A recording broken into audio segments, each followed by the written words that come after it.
Hello, good morning. ಹೇಗಿದ್ದೀರಾ? ನೋಡಿ, ಇವತ್ತು ಆಕಾಶ ಅಷ್ಟೊಂದು ಕ್ಲಿಯರ್ ಆಗಿ ಕಾಣ್ತಾ ಇದೆ. ಯಾಕೆ ಹೇಳಿ? ಯಾಕಂದರೆ ನಿನ್ನೆ ಸಿಡಿಲು ಮಳೆ ಎಲ್ಲ ತುಂಬಿಕೊಂಡಿತ್ತು. ಸೊ ಎಷ್ಟು ಒಂದು ಕ್ಲೀನ್ ಆ್ಯಂಡ್ ಪರ್ಫೆಕ್ಟಾಗಿ ಕಾಣ್ತಾ ಇದೆ. ಹಾಗೆಯೇ ನಾವು ಕೂಡ ನಮ್ಮ ಮನಸ್ಸಲ್ಲಿರೋ ಭಾರ, ಕಷ್ಟ ಇದನ್ನೆಲ್ಲ ನಾವು ಒಂದು ಅಳುವಿನ ಮೂಲಕ ಹೊರಗೆ ಕಳಿಸಿದರೆ ಆ್ಯಕ್ಚುಲಿ ಅಳಬಾರ್ದು ಅಂತ ಹೇಳ್ತಾರೆ. ಬಟ್ ಸ್ಟಿಲ್ ಅಳದೆ ನಮಗೆ ಅದಕ್ಕೆ ಸೊಲ್ಯೂಷನ್ ಇಲ್ಲ, ಮೋಸ್ಟ್ ಆಫ್ ದ ಲೇಡೀಸ್. ಕರೆಕ್ಟಾ?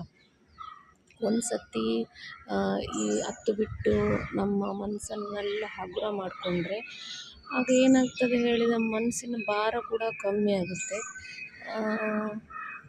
ಆಮೇಲೆ ನಮ್ಮ ಮನಸ್ಸು ಕ್ಲಿಯರಾಗಿ ಬೇರೆ ಕೆಲಸದ ಕಡೆ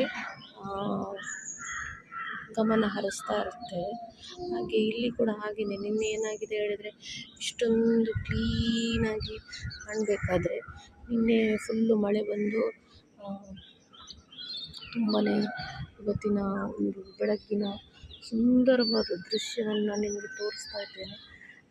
ತುಂಬಾ ಖುಷಿಯಾಗ್ತಾ ಉಂಟು ನನಗೆ ಇದನ್ನು ತೋರಿಸ್ಬೇಕಾದ್ರೆ. ಅಂದರೆ ಈ ಬೆಳಗ್ಗಿನ ಒಂದು ದೃಶ್ಯವನ್ನು ನೋಡಲಿಕ್ಕೆ ಎರಡು ಕಣ್ಣು ಸಾಕಾಗೋದಿಲ್ಲ. ಸೊ ಇವತ್ತಂತೂ ತುಂಬ ಖುಷಿಯಲ್ಲಿದ್ದೇನೆ ನಾನು. ಸೊ ನನಗಂತೂ ಇವತ್ತು ಫಿಲ್ಟರ್ ಬೇಡ ಅಂತ ಅನಿಸ್ತು. ಸೊ ಫಿಲ್ಟರ್ ಕೂಡ ಹಾಕ್ಕೊಳ್ಳಿಲ್ಲ. ಯಾಕೋ ಇವತ್ತು ಯಾವತ್ತೂ ಸ್ವಲ್ಪ ಜಡನೇ ಈಗ ಚಳಿಗೆ ಎದ್ದೇಳೋಕ್ಕೆ. ಅಂದರೆ ಬೆಳಗಾಗೋದು ಲೇಟ್. ಆಮೇಲೆ ಬೇಡ ಅಂತ ಅನಿಸ್ಬಿಡ್ತು, ಜಡ ಬಿಟ್ಟು ಏನು ಎಕ್ಸಸೈಸ್ ಬೇಡ. ಅಂದರೆ ಒಂದು ದಿವಸ ನಾವು ವರ್ಕೌಟ್ ಮಾಡಲಿಲ್ಲ ಅಂತಾದರೂ ಜಡ ಹಿಡಿದು ಬಿಟ್ಟೋಗುತ್ತೆ, ಗೊತ್ತಾಯ್ತಾ?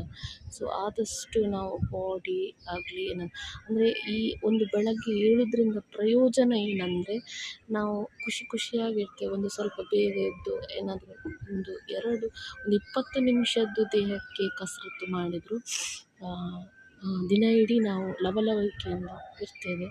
ಸೊ ಆದಷ್ಟು ಬೇಗ ಎದ್ದೇಳಲಿಕ್ಕೆ ಪ್ರಯತ್ನ ಮಾಡಬೇಕು. ಚಳಿ ಆಗಲಿ, ಮಳೆ ಆಗಲಿ, ಸೆಕೆ ಆಗಲಿ, ಅದು ನಮ್ಮ ಉಲ್ಲಾಸ ಉಂಟಲ್ಲ ಅದನ್ನು ಹೆಚ್ಚಿಸ್ತದೆ. ಅಂದರೆ ದಿನವಿಡೀ ಒಂಥರ ಖುಷಿಯಾಗಿ ದಿನ ಕಳಿಬೋದು ಹೀಗೆ. ಸೊ ಇವತ್ತೇನು ನೋಡಿ, ಅಲ್ಲಿ ಒಂದು ಗೋಲ್ಡನ್ ಕಲರ್ ಥರ ಸೂಪರಾಗಿದೆ. ತುಂಬಾ ಖುಷಿ ಆಗ್ತಾ ಉಂಟು.